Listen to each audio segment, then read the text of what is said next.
সব দিনটা সমান যায় না। সারাটা দিন ভালো গেলে এটা বলা যাবে না যে দিনটা পুরো ভালো গেছে।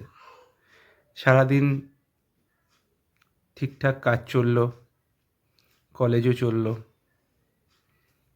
কিন্তু ফেরার পর একটা ছোট্ট ঘটনা পুরো সারা দিনটাকে নষ্ট করে দিল।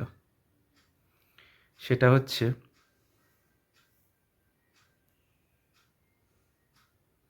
আমার শখের চশমাটা আমারই দোষে গেছে। কী আর করা যাবে, আপসেট থেকে তো লাভ নেই। হ্যাঁ, সেই সময়টা কিছুক্ষণের জন্য আপসেট হয়েছিলাম, খুব খারাপ লেগেছিল যে এটা কেন হলো। পরে ভাবলাম যেটা হওয়ার সেটা হবেই, আমাদের হাতে কিছুই নেই।